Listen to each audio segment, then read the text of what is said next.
What do you have? Well, gentlemen, the Pacers head coach Frank Vogel has helped turn this team into a powerhouse. He's had a reputation for positivity, lifting his players up and boosting their confidence. As Paul George put it, coach has no shame in calling you out. If you don't know what you're doing, you're going to get embarrassed. No one wants that, Kevin. He'll call you outdoors, that's for sure. Thanks. So the Pacers call timeout, their first of the game. And Gortat, a strong finisher inside, can shoot out to about 15 feet. He can do a lot worse at the center position. The key for him is just staying healthy. Well, from long range, we've got a set of point guards here that have been extremely hot. Those are their three-point percentages for the last 10 games. Take a look at Sessions, one of the best shooters in the NBA, top 5 in the league at this moment.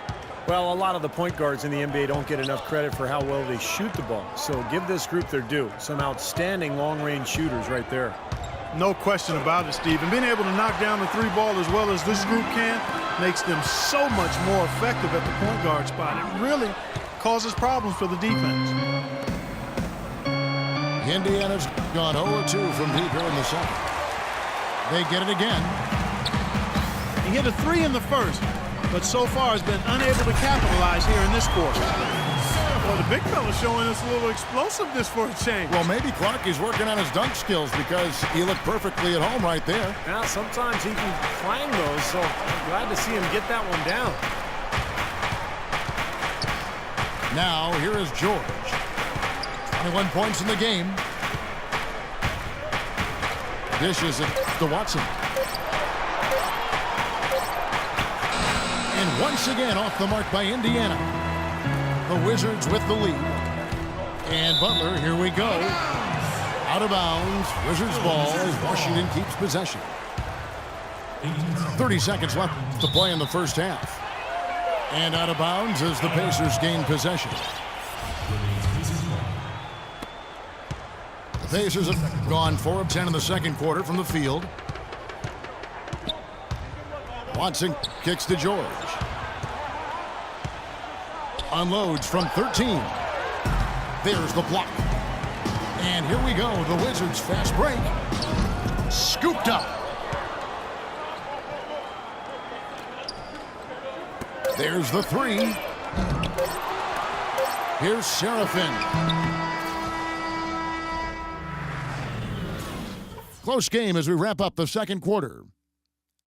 Washington out in front, up by 1. And we'll be back right after halftime for the start of the third quarter. We'll see you in a bit.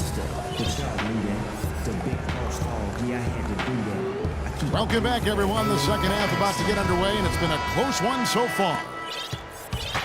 You look at Paul George in this game, guy. He's been everywhere. Yeah, he put on a highlight reel in that first half alone. Just a collection of spectacular dunks. It was a fireworks display. He nearly tore the hoop down with a couple of those slams multiple times. Wall and Beal together in the backcourt. Nene down low with Gortat. And it's Pierce in the small forward position. That's Randy Whitman's 5 as we get into the second half. Well, Steve, George Hill starting at point guard, maybe more of a combo guard than a true point. What do you think? Well, yeah, no question he's a combo. Career average of only about 3 assists, so he's not a classic point guard. And a lot of people have argued that the Pacers need more of a playmaker, but I like what Hill brings to the table. Oh, how about that, basketball fan? Beautiful. Wow. Talk about putting something extra on it. That dunk was way over the top. Close game or not, Clark, he's going to finish firm when he gets the space. Still, I mean, it's startling that he'd even try that right now. But he stings with it. It's Wall with the drop. Nene dishes the Wall. Outside for Beal. Pocket 2. And offensively, they have yet to hit a shot. Slow start here to the second half. Left side, George. All alone. 2 points. Basket is good. The assist from Stuckey. Now it's a 5-point Pacer lead. And Wall kicks to Nene. Stupendous rush to the rim and a mighty slam on the end of it. But through the teeth of some pretty soft D, I can't help but say that. Well, let's see how that impacts things here, because those kinds of plays sometimes can be game changers on both sides. Here is Hill, averaging 16 points a game. No rush. Nice D from Wall. Just over a minute and a half had passed here in the third quarter. Boy, they are just destroying them in the paint. You could say that again, Steve. The defenders just aren't aggressive enough down low. So timeout called here, the first for Indiana. John Wall is becoming very efficient running the pick and roll. He's got a nice pull-up from the right elbow if the defender decides to sag off or go under the screen, and if they play up on it, he can blow right by him. So because of his finishing ability, that's a tough coverage.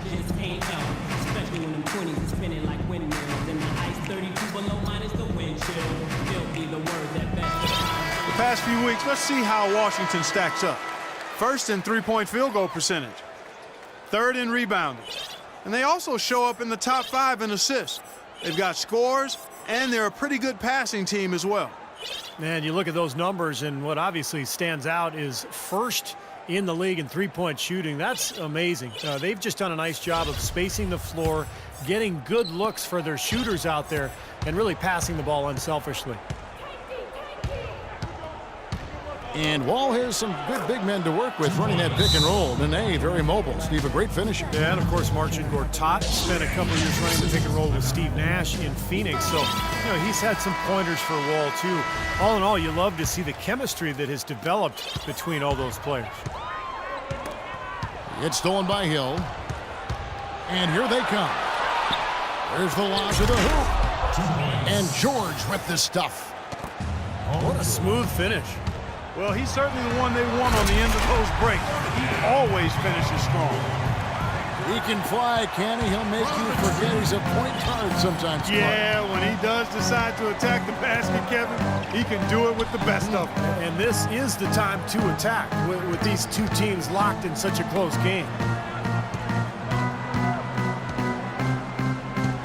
Right side, George.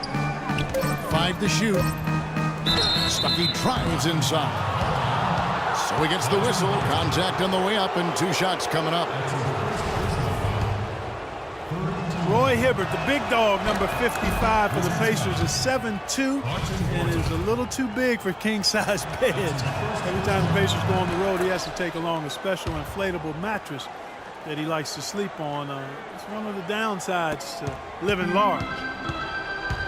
Well, as far as the league's big men go, he's one of the very best at the foul line. And stolen by Hibbert.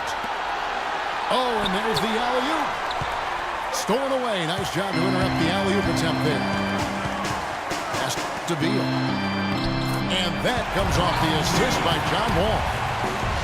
Wall's got 6 assists in the game. And Hibbert's father stands 6'2", and Steve, his mother, is 6'1". But Roy obviously towers over both of them. Well, he towers over everybody, Kevin. I mean, you look at the family roots. His parents came from the Caribbean. And Roy actually played one game for the Jamaica national team back in 2010. And unfortunately, that actually may rule him out of playing for Team USA. So a very interesting sort of international background there. Boy, you wonder what the score of this game would be if they weren't pulling down all these rebounds. Love what I'm seeing from them in the paint. Now let's send it to Doris from the sideline. Kevin, Paul George has stated plainly that he hopes to post up much more often. Last season, he was basically dead last among forwards, only posting up on 5% of his possessions. He's put on muscle and developed his back-to-the-basket footwork. He said, quote, "I plan on being a lot more physical, seeking contact and finishing through it. That's my next step." He's trying to evolve, Kevin.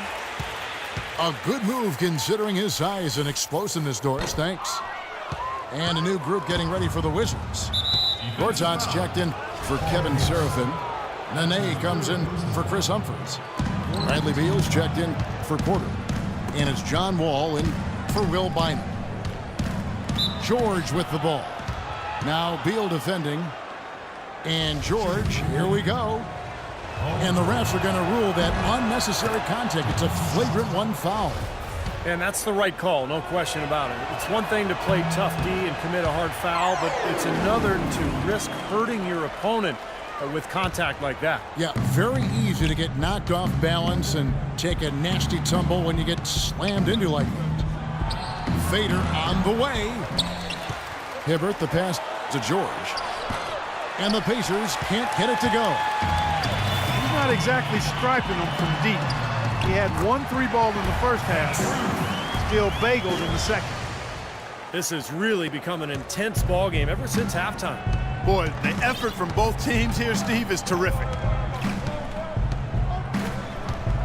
And it's Hill penetrating. Kicks it to Hibbert. And that one is hammered home. Rising high to throw that one down. Sky high. Fantastic one-hand jam. Yeah, what a way to wrap up that possession. Tremendous stuff from a guy, Clark, we think more of for his passing. Yeah, but he's got tremendous leaping ability and a surplus supply, too. Well, that's a great aggressive move and 2 big points, too. Guys, that time he went for the fancy finish for us there, man. That was sweet. 8-second difference between the shot clock and the game clock. For 3, Pierce. The shot will not go. George with the defensive effort. Unbelievable. How did he do that? Rattle that rim, young man. Rattle that rim. He did it all right. The rim, the backboard, the stanchion, all of it. I hope he's okay. Here's Hibbert. Good. The assist goes to Hill. And it's 8 points for Roy Hibbert. Look how well he led him there with that pass.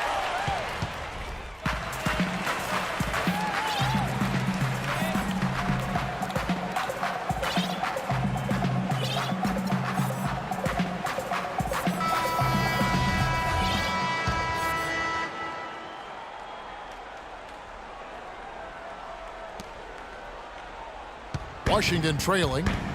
And a look at the 5 for the Pacers to start the 4th quarter. Down low, Weston Hibbert. Rodney Stuckey out there with George Hill. And it's Miles in the small forward. Stuckey dishes to Miles. And again, it's Indiana converting. Boy, the deeper we get into this game, the more offense we're seeing. And that goes for both teams, Steve. Everybody firing on all cylinders right now. They've had assists now on their last 3 baskets.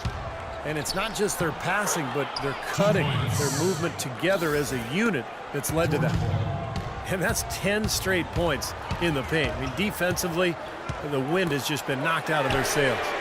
Need to get more bodies committed down low. He's definitely turned things around in this game. I mean, he was more of a background player in the first half. He's jumped center stage now. Hill kicks it to West. In the corner, Stuckey with it. Back to West. 13 feet away. Foul call that time on the way up. That'll give him 2 chances at the free throw line here. When you're hot, you're hot. And that's certainly been the case for Hibbert. He's got 8 points, and he's rejected a shot over the course of the game, too. That seems like it could have been more because he's been in position to make plays defensively most of the game. Roy Hibbert really an all-around contributor at the center position, an elite rim protector who can pass, post up, and even knock a shot down from the high post. He really does a lot of things to help you win. And a new group getting ready to come in for Washington. Gortat's checked in for Kevin Serafin. Nene comes in for Chris Humphries. Paul Pierce is checked in for Otto Porter Jr. And John Walls subbed in for Will Bynum. George is checked in for Indiana. And now Doris Burke has an update from the sidelines. Thank you, guys. I got a chance to hear what Randy Whitman was saying to the team. He told them the game is right there for the taking, fellas, but we've got to be first. First to loose balls, first to the rim. We have to give our all right here. Kevin, now's the time. And Hibbert with the nice soft touch on that hook shot with his height. My God.